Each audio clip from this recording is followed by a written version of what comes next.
ওই ক্ষেত্রে ফরমালিন কিন্তু কার্যকরী নয়। কাজে এটি হলো বিজ্ঞানসম্মত ব্যাখ্যা।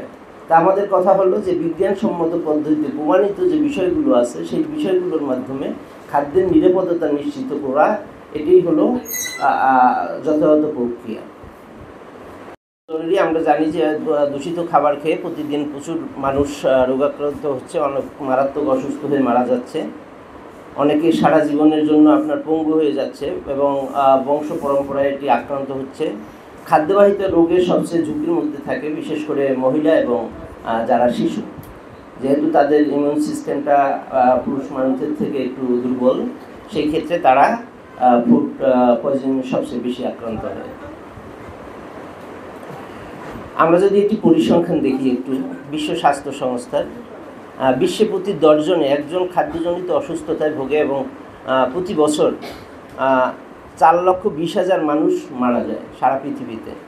খাদ্যজনিত অসুস্থতায় প্রায় প্রতি 3 জনে একজন শিশু মারা যায়। দক্ষিণ পূর্ব এশিয়াতে প্রতি বছর দূষিত খাবার গ্রহণের ফলে 15 কোটির বেশি মানুষ অসুস্থ হয়ে পড়ে।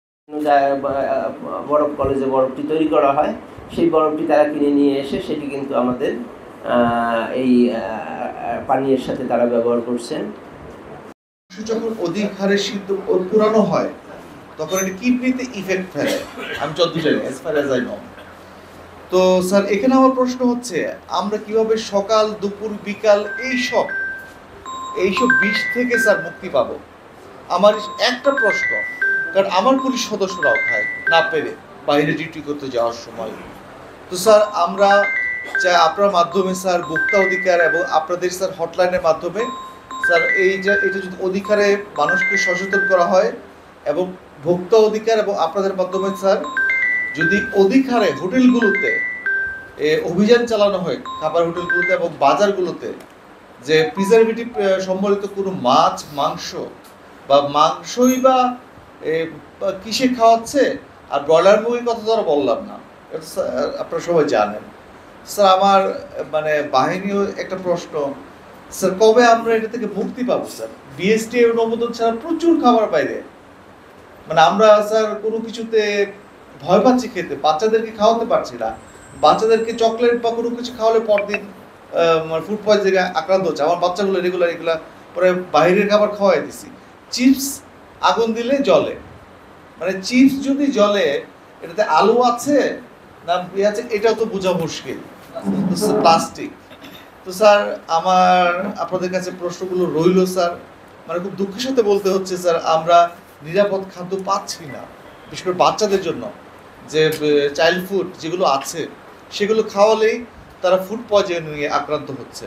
তো স্যার আপনাদের কাছে আমি বারবার অনুরোধ জানাবো, আমাদের মান্যবর জেলা প্রশাসক স্যার আছেন, স্যারের মাধ্যমে ভোক্তা অধিকার মাধ্যমে বিএসটি এর অনুমোদন ব্যতীত কোনো খাবার যেন মার্কেটিং করা না হয় এবং হোটেলগুলো যাতে পরিচ্ছন্ন, আমি যে প্রবলেমগুলো বললাম সেই খাবার রান্না করে মানুষের কাছে সেই বিষয়টা একটু দেখবেন স্যার। ধন্যবাদ সকল। কেউ যদি দিয়ে থাকে এটা অজানাবশত দেয়, ব্যাপারাইজ এমনিতে ব্যাপার হিসেবে যাবে। তারপরেও যেটা বলছিল আপনারা খেয়াল করছেন কিনা, সিঙ্কের মধ্যে কিছুক্ষণ আপনি পানি দিয়ে করে রাখলেন, চুবে রাখার পরে এরপর সিঙ্কের নিচের ইয়েটা খুলে দেবেন, পানিগুলো চলে যাবে এবং খোলা পানিতে মিনিমাম 10-15 মিনিট যদি ধুয়ে থাকলে আমাদের যে পেস্টিসাইডের রেসিডিউ মানে হলো অবশিষ্টাংশ, পেস্টিসাইডও জাস্ট স্প্রে করে যাচ্ছে উপর দিকে, 10-15 মিনিট যদি এভাবে খোলা পানিতে রাখলে পেস্টিসাইড অনেকটা সরে যায়। একইভাবে ফরমালিনও সরে যায়। শাকসবজিতে যদি কেউ দিয়েও থাকে এটাও সরে যাবে। শাকসবজিতে কিন্তু ফরমালিন নর্মালি কাজ করে না। অ্যান্টিবায়োটিক দিতে পারে, অসুস্থ হলে অ্যান্টিবায়োটিক দিতে পারে। এরপর আর ডাক্তারের কাছে যাওয়া নাই। যে কোনো প্রকারের জ্বর আসলো, সেটা যদি ভাইরাসের জ্বর হয় অ্যান্টিবায়োটিক, ভাইরাসের জ্বরের সাথে অ্যান্টিবায়োটিক কী সম্পর্ক তৈরি হয়? যদি জ্বরটা আপনার 10-15 দিন থাকার পর যদি ইনফেকশন হয়, তাহলে ইনফেকশন হলে অ্যান্টিবায়োটিক, তার আগে কিন্তু অ্যান্টিবায়োটিক না। সর্দির জ্বর আপনি ওষুধ খাইলে 7 দিন, না হলে 1 সপ্তাহ, নাকি গরুর মাংস খাই অসুস্থ হবে? আমার মনে হয় একটা ফ্রিজের মধ্যে গরুর মাংস রাখতে গেলে গরুর মাংস 1200 টাকা হওয়ার কথা না। এটা আপনারাই বুঝতে পারেন। যখন খুলনা শহরে, ঢাকা শহরে গরুর মাংস 80-90 টাকা বিক্রি করছে 2001 সালের দিকে, আপনারা এখানকার পরিস্থিতি আমি জানি না। আমার বাড়ি চট্টগ্রামে বহদ্দারা একটা হাট আছে, ওই হাটের মধ্যে 250 টাকা করে গরুর মাংস 2001 সালেও বিক্রি করছে। এটা ডিপেন্ড করতেছে মানুষের চাহিদার উপরে।